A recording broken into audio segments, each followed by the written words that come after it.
This morning, though, we're uncovering new details on two stories about assault and bullying in schools. The first is the explosive sexual assault allegations at St. Michael's College School in Toronto. For the first time, the principal is speaking out, acknowledging to CBC News a problem in the school's culture. I see boys that come in, they're proud, they're happy to be here, they're good teammates, they have a high academic standard.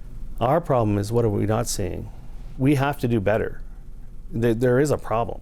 We want to come out of this as leaders in understanding how to frame a culture so this doesn't occur. That is the principal at St. Mike's, Greg Reeves, and that is not all he revealed to Adrian Arsenault at the National last night. Let's pick things up with Michael Serapio, the latest on the investigation. Well, there's so much to actually go through because new information is coming, and not only the interview that you talk about with Adrian Arsenault, but just in the last hour, Principal Reeves from St. Michael's College School, he was also speaking to Metro Morning, which is the morning show on CBC Radio 1 in Toronto, and he says starting today there's going to be a new app launched by the school through which students can report incidences, anything that they have gone through. So that is something that they're making available to students. And this is in addition to the information that we got from Adrian's interview last night, that there are now two more victims, a third and a fourth victim, as a result to the actions that took place inside St. Michael's itself. Now, previously we have reported on the first two incidents. The first one allegedly involving a student with a football team where he was allegedly sexually assaulted with the use of a broomstick. Another victim, alleged assault, suffering physical abuse rather by members of the basketball team. Now, the third victim may have also been part of that abuse from the basketball team. As for the fourth victim, we don't know details there quite yet. What we do know is that police have also been given a new video, this one from the principal of St. Michael's. Now, the principal tells us that he did not watch the content of the video, so whether this is just a copy of the recordings we have already known about or perhaps another incident altogether, that is something that we're going to keep an eye on for you.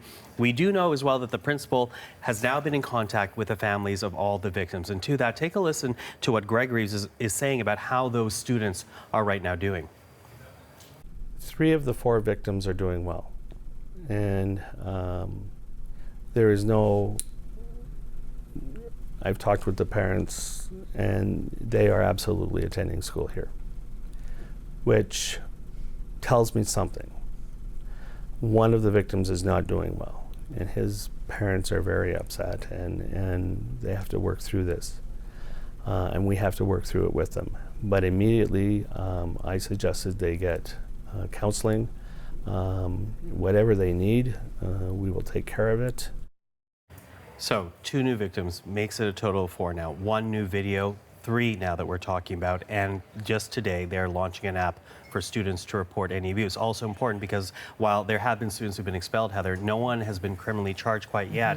Although Chief Mark Saunders was also on CBC Radio today, he says the investigation is ongoing. He's glad that people are talking about hazing, but he also wants anyone out there who may have suffered abuse at St. Michael's to come step forward, as there is a fear that these 4 are not alone. We'll listen to some of that interview from Chief Saunders in just a second. 8 expulsions, 1 suspension, and who knows what will happen with this new app being launched if more allegations come to the fore.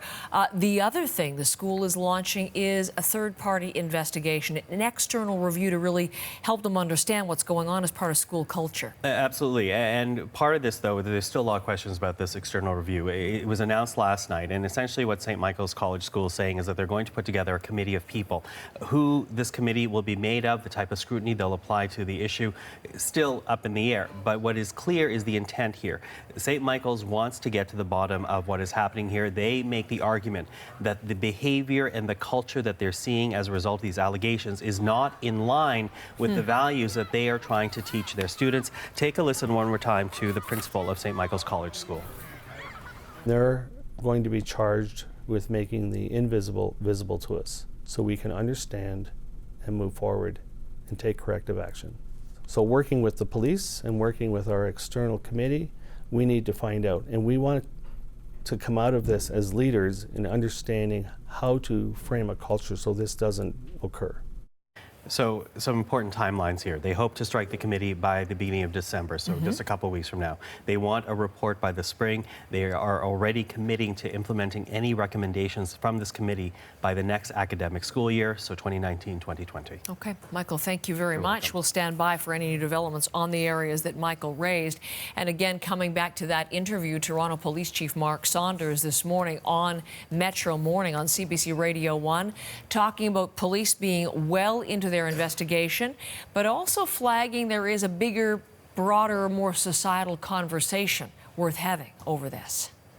Bullying is bullying, and the big concern is once you normalize it, then there is a problem. And so I think that it's an opportunity for us as a society to have a deeper conversation.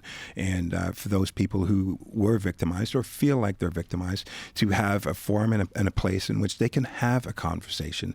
And so I think that overall, from our role and our lane with this, the criminal investigation is well underway. And if there are opportunities for criminal charges to be laid, they will be laid.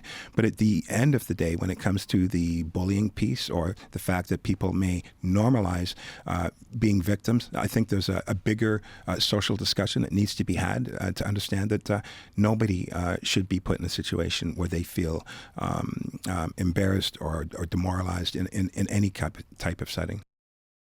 That is Toronto Police Chief Mark Saunders on Metro Morning this morning.